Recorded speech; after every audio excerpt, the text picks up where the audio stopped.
Une chose est d'aimer la culture de l'élevage, une chose est de pouvoir faire la culture de l'élevage.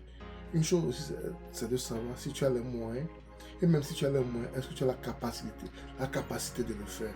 Et c'est à ces questions que la plupart des gens ne répondent pas avant de se lancer et se lancent également mal. Dans cette vidéo, je vais vous apporter une solution pour les gens qui aiment la culture de l'élevage, qui ne sont pas vraiment à jour ou à point pour le faire, mais ils peuvent commencer quelque part. C'est important de commencer quelque part, de comprendre et d'évoluer. Sans plus tarder, passons vite sur après le générique.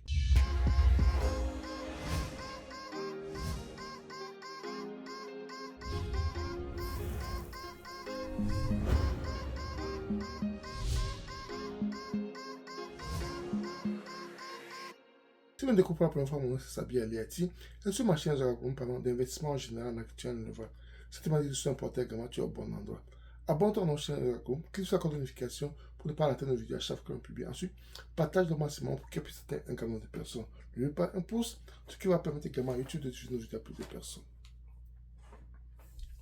Beaucoup de gens actuellement veulent faire la culture de l'élevage, veulent investir dans la culture de l'élevage, et d'autres le font par passion, et d'autres le font, ils veulent réellement en faire un métier. Ils veulent vraiment en faire un métier, et c'est là où il y a le problème. Que tu le fasses par passion, mais tu veux faire réellement, tu en veux en faire réellement un métier, il ne faut pas tomber dedans comme la plupart des gens le font et ils perdent de leur argent. Il ne faut pas le faire comme les gens le font et ils perdent leur argent. Ce que moi je te propose, si tu veux vraiment le faire, tu n'as pas le temps, mais tu aimes ce métier, tu veux vraiment faire ce métier, commence petit et grandis avec le projet. Commence petit et grandis avec le projet. Commencer petit, c'est comment? C'est quoi? C'est premièrement de chercher à avoir un terrain. Tu achètes un terrain, tu fais tout, tu mets les moyens nécessaires pour être sûr que ce terrain est un bon terrain, un terrain sans problème. Tu fais les papiers pour le Togo, c'est le titre foncier qui garantit le droit de propriété sur ce terrain. Tu as ça, tu sais que tu es plus ou moins tranquille. Quand tu arrives à avoir cela, ne te lance pas dans un grand projet. Commence petit et grandis. Commence petit pour comprendre ton projet. Commencer petit, tu fais quoi? Tu peux faire 2 pièces, c'est déjà suffisant. Une pièce pour l'habitation, une autre pièce pour le magasin. De la personne qui sera sur la ferme. Et c'est fini, tu as lancé ta production. Tu négocies avec la personne fait un champ à côté. La plupart de ce qu'il fait sur le champ lui appartient. Ou bien vous avez un accord entre vous. Vous partagez 50-50, whatever. Ça dépend de la négociation que vous avez eue avec la personne. Et là, tu es sûr qu'il y a une personne en permanence sur ton terrain. S'il y a l'eau, s'il y a un cours d'eau à côté, tout cela, c'est bien. S'il n'y a pas, tu fais un forage ou bien tu fais un puits pour faciliter la vie à la personne qui se trouve sur la ferme. Après avoir fini de faire cela, tu achètes quelques poules, quelques canards si tu veux aussi, et surtout les pintades. Je mets un accent particulier sur les pintades, parce que la présence des pintades vous fait également une petite sécurité. Les pintades, ils attaquent les petites souris qui vont venir détruire vos choses sur la ferme. Les pintades vont attaquer les petits serpents, ils les attaquent en groupe, les piquent et puis les tuent. Donc, les pintades vous servent de sécurité également sur la petite ferme. Vous avez un chien, vous avez un chat. Ces choses sont nécessaires sur la ferme, sur votre petite ferme. Un chien, un chat. Les pintades, quelques 2-3 cabris ou moutons, whatever, c'est déjà suffisant. Quand vous rentrez au pays, après les 2 pièces que vous avez pour la chambre et le magasin, sur lequel sur la ferme, si vous voulez, vous pouvez faire une autre pièce pour vous-même, laisser de chantelle, si possible. Et quand vous rentrez au pays pendant les vacances, vous pouvez aller passer du temps là-bas.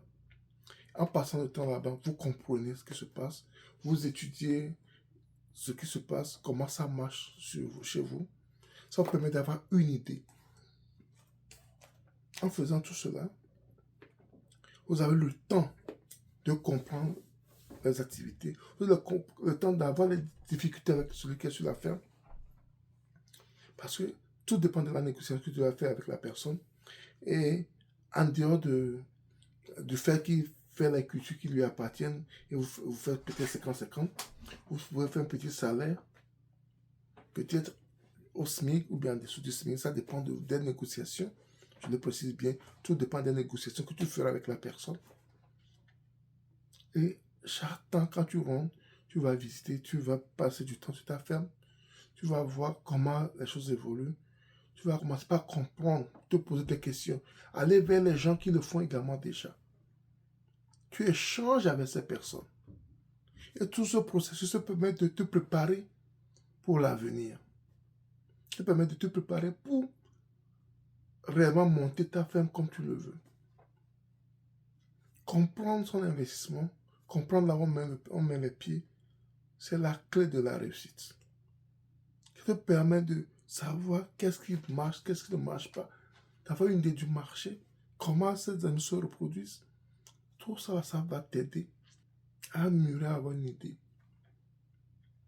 Une petite ferme de rien du tout, toi-même tu seras des fois étonné de voir comment les choses marchent, comment en vendant certains aliments, vous avez des revenus. Ça te permet de voir qu'est-ce qui marche plus que qu'est-ce qui marche le plus. Ça te permet de voir qu'est-ce qui marche le plus. Qu'est-ce qui marche le plus. Et tu le fais à moindre coût. L'essentiel, c'est que ça ne te tue pas, ça ne te fatigue pas. Et avec ceci, tu n'as même pas besoin de faire de provence. Tu peux le faire de temps en temps. Tu peux utiliser les résidus pour nourrir tes animaux là-bas. Parce que tout cela, c'est une manière de comprendre le business. C'est une manière d'essayer c'est une manière de voir les coûts que ton business peut engendrer. C'est une manière de te préparer pour ton business. Le faisant ainsi, tu comprends dans quoi tu veux mettre les pieds. Et si à la longue, tu vois que c'est pas pour toi, tu peux pas le faire en grande échelle, au moins tu as une petite ferme. Et peut-être quand tu auras ta retraite, tu peux être installé là-bas. Bien, quand tu auras ta retraite également et que tu veux maintenant faire une ferme, ou bien quand tu veux vraiment, même avant ta retraite, tu te dis que la ferme c'est pour moi, c'est mon métier, tu as une idée, tu as une petite idée. Et si la ferme n'est pas pour toi, au moins tu as un endroit où aller te recréer, amener des choses bio chez toi à la maison, pour ta famille. Je pense que beaucoup de gens qui se disent qu'ils veulent investir en agriculture, je pense que faire ceci est mieux pour vous, pour le moment.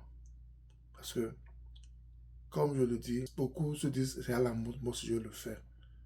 Et à la fin, ils ont des difficultés. Et à la fin, ils donnent de mauvaises publicités par rapport à la chose. Alors que tout est de leur faute. La manière dont ils ont appréhendé la chose, la manière dont ils ont entamé la chose, la manière dont ils ont commencé la chose, tout cela a eu des conséquences parce que c'est mal fait. C'est ce que je tenais à partager avec vous aujourd'hui. Ce n'est pas pour vous décourager de réellement investir dans l'agriculture, mais ça vous permet d'avoir une idée, ça vous permet de le faire également à petite échelle et voir si c'est pour vous ou bien c'est pas pour vous. Si tu aimes la vidéo, ne la garde pas pour toi, partage autour de toi. Peut-être que c'est quelqu'un également qui a une idée, qui ne sait pas comment le faire ou bien qui ne sait pas comment entamer son business d'agriculture du l'élevage. Ça peut l'aider à commencer de cette manière et grandir également.